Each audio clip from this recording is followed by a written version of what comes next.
Hey everyone, welcome back to the Technests channel. If you're new here, I'm Jamie from Technests, and around here we talk about prop trading the way it actually works, with rules, structure, and automation, not hype. Very quick context before we dive in.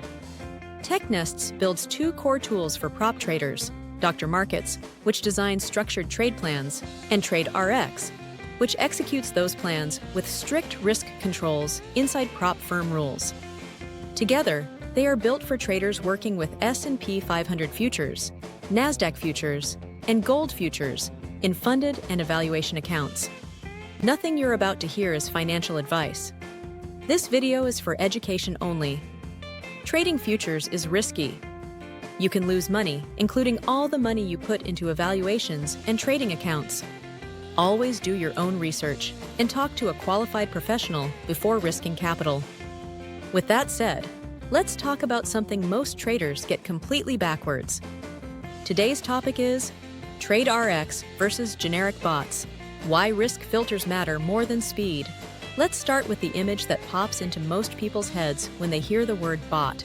They think of speed, millisecond execution, ultra-fast scalping, algorithms racing hedge funds for a few ticks of edge.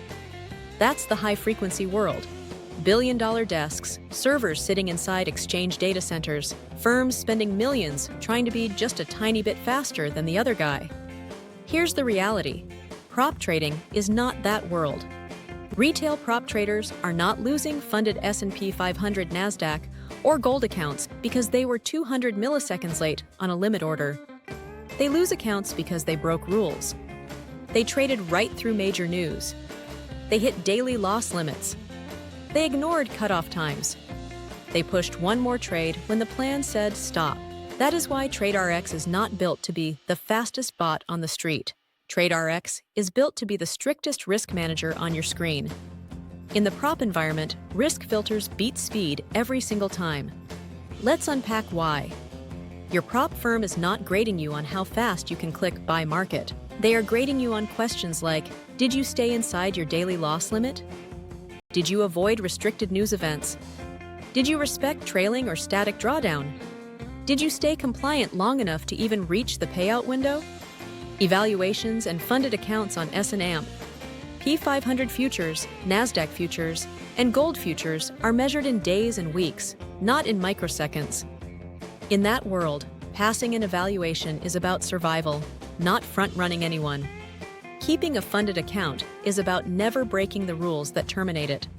Scaling to multiple accounts is about structure you can repeat, not raw execution speed. If your system breaks prop firm rules perfectly quickly, it still fails. So TradeRx starts from a different philosophy. You do not need a faster bot. You need a bot that refuses to let you blow yourself up. Instead of obsessing over shaving latency, TradeRx is built around risk filters that line up directly with how prop firms actually score your behavior. Let me walk you through the big ones. First, balance and drawdown checks. Before a trade is even considered, TradeRx can check where the account sits relative to your permitted drawdown. If a new position would push the account into violation, the trade simply does not fire. No drama, no negotiation. It just does not happen. Second, daily loss limits. Once the daily loss cap is hit, TradeRx stops placing new trades for that account for the rest of the session, even if you are staring at the chart thinking, I can make it back on the next move. That impulse is exactly what wipes out accounts. The filter is there to stop that spiral. Third, event restrictions. Most prop traders know this rule. They do not always follow it. Major economic events, things like inflation releases, central bank decisions, and big employment reports often come with explicit restrictions. Some firms ban trading completely for a period before and after these events. TradeRx can be configured to respect those windows automatically, blocking trades, for example, 15 minutes before and 15 minutes after those scheduled releases. Fourth, trade count and re-entry rules. Maybe your plan allows a single trade per account per day. Maybe it allows a second attempt only if the first trade was a loss, and never if it was a win. Those rules are there to prevent over-participation and revenge trading. TradeRx enforces that. Once the trade cap is reached, new orders are rejected for that day. Fifth, cutoff times. Many traders agree with themselves on paper. I do not open anything new in the last 40 minutes of the session. Then the market moves, and that rule disappears. With TradeRx, you can hard-code that cutoff. Past a certain time, no new positions. The system can still manage open trades, but it will not let you take fresh risk when you said you would be flat. Is any of this flashy? Not really. Is it fast? It is more than fast enough for S&P 500, Nasdaq, and gold at normal prop sizes. Is it what actually keeps accounts alive inside prop rules? Yes. That is the point. Let's make this real with a few stories. First, an S&P 500 futures trader. This trader focused almost entirely on the speed side at the beginning. They were running a generic scalper bot with fast entries, tight stops, and plenty of trades. On paper, it looked impressive. In practice, it behaved like this. It traded straight through major inflation announcements. It ignored daily loss limits. It kept trading into the very end of the regular session, trying to claw back earlier losses. 3 evaluations gone. Not because the market structure of the S&P 500 was impossible, because the bot had zero concept of prop firm risk controls. When they moved to TradeRx, they rebuilt the approach around filters. Event filters blocked all trades during restricted news windows. Daily loss limits were enforced without exception. Cutoff logic shut trading down well before the chaotic final stretch of the day. The trading strategy itself did not turn into magic. But for the first time, the trader passed an S&P 500 evaluation in about 3 weeks and actually made it into a payout cycle. Nothing about the index changed. Only the risk architecture did. Now let us talk about a Nasdaq futures trader who ran into the classic one more trade problem. This trader used a fast scalper bot as well. The entries were fine. The speed was fine. Backtests looked promising. The real-world issue was human override. After a big win, they were tempted to bump the size up beyond the plan. After a loss, they overrode stops to give the market a little more room. One more trade, one more adjustment, one more exception, until the account hit drawdown. When they switched execution to TradeRx, they did something uncomfortable but powerful. They set a trade cap, 1 planned trade per account per day. They allowed re-entry only if the previous trade was a loss, never after a win. And every single override attempt, every blocked order, every executed order, was written to a log they could not ignore. Over the next 3 months, their Nasdaq accounts generated a little over $8,000 in combined payouts. The strategy did not suddenly become perfect. What changed was that the structure refused to let their emotions run the show. Now a gold futures example. This trader actually had a strong discretionary system. They read the tape well, they understood the rhythm of gold. But they had one fatal pattern: ignoring major macro events. They would tell themselves, just one quick trade before the announcement, or, I will be out in time. Twice, a surprise central bank move blew through their stops faster than they could react.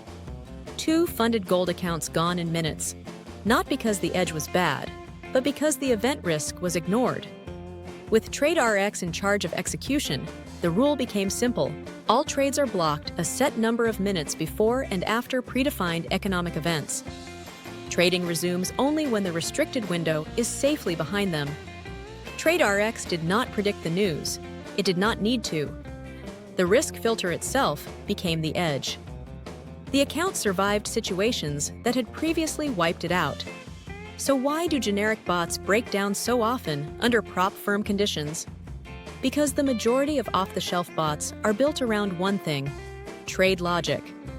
They focus on signals, entries, and exits.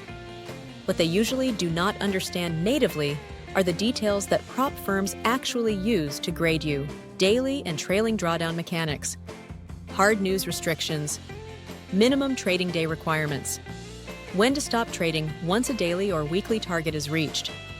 They may perform well on a backtest or in a personal account with no constraints. But drop them into a funded prop account, and they start violating things that cause instant termination. Prop trading is scored on stability, compliance, and payout consistency, not on how frequently you trade or how fancy your entries look. TradeRx is engineered around that reality. Let us talk about the psychology behind all this, because that is where the resistance usually shows up. Most traders, if we are honest, want excitement. They like fast entries. They like seeing a lot of trades. They like big swings in profit and loss because it feels like something is happening. Risk filters feel like the opposite: restrictive, conservative, occasionally frustrating. You press the button and the system says, "No, this breaks your rules." But that friction, that moment where the bot refuses to join your impulse, that is exactly what saves accounts. Risk filters stop you when your emotions will not. They block trades you want to take but should not. They turn your trading from live entertainment into a business process. The real edge in prop trading is not predicting S&P 500, Nasdaq, or gold better than everyone else. The real edge is not blowing up when everyone else does. Let me address a few common questions that come up when traders start comparing TradeRx to generic fast bots. First question: can speed also help profits? In ultra-high-frequency environments with giant positions, yes, of course speed matters. But in deep liquid futures like S&P 500 height, Nasdaq, and gold, at the position sizes most prop traders use, normal retail latency is already more than adequate. You are not competing with high-frequency firms. You are competing with your own behavior and your ability to stay inside rules. Second question: will a faster bot catch more opportunities? Probably. But catching more trades is not the goal in prop trading. Passing evaluations and protecting funded accounts is the goal. A handful of well-planned, rule-compliant trades beats a long list of fast, impulsive trades that eventually breach limits. Third question: can I just be careful manually? In theory, yes. In reality, when you are tired, stressed, or close to your daily limit, human judgment tends to collapse. That is when people move stops, add size, trade during news just this once, and give back weeks of disciplined work in a single afternoon. Risk filters exist because we know that happens. Fourth question: do firms prefer bots like TradeRx? Firms prefer traders who behave like professionals. They respect limits, avoid restricted periods, and do not constantly blow up accounts. TradeRx is built so that, when configured correctly, your account behaves more like that ideal trader. Fifth question: what if I really want to override the filter? You can always choose how you structure your own workflow. But the key difference with TradeRx is that every attempt is logged. There is a permanent record of when the rules were followed and when you decided to override them. That transparency forces an honest conversation with yourself. You cannot blame the market or the software for choices that broke your own plan. So let us zoom out and summarize the core idea here. Most prop failures do not come from losing a speed race by a few milliseconds. They come from broken rules, daily loss violations, trading into major news, oversizing, and refusing to stop when the plan says enough. Risk filters, not raw speed, are the real edge in evaluations and funded accounts. The examples from S&P 500, Nasdaq, and gold all tell the same story. It is structure that saves traders, not clever entries. TradeRx is not engineered to be a high-frequency racer. It is engineered to be a safety-first executor. The future of serious prop trading is compliance-driven automation, not speed-driven gambling. High-frequency firms can keep fighting over microseconds. Prop traders are running a different race, the race to stay alive long enough to get paid. TradeRx helps you win that race by refusing to let your worst impulses run the account. It is not there to impress you with how fast it can fire. It is there to protect you with rules you agreed to in advance. If your goal is to build a long-term prop trading career, not just enjoy a few lucky days, you do not need an ultra-fast bot. You need one that says no at the right time. Trade safe, not fast. With Dr. Markets planning each session and TradeRx enforcing every rule, you can stop chasing milliseconds and start focusing on what actually matters. Pass the evaluation. Protect the funded account. Reach the payout window. Repeat as structure allows. Remember again, none of this is a guarantee of success. Trading is risky, and you should never trade money you cannot afford to lose. What we are talking about here are tools and frameworks that can support better discipline inside a very demanding environment. If you found this helpful, take a moment to like the video, subscribe to the Technests channel, and share this with another trader who might be stuck chasing speed instead of building structure. If you want to learn more about how Dr. Markets and TradeRx fit into your own prop trading workflow, visit us at Technests. Thanks for spending this time with me today. Trade carefully, trade with structure, and I will see you in the next video.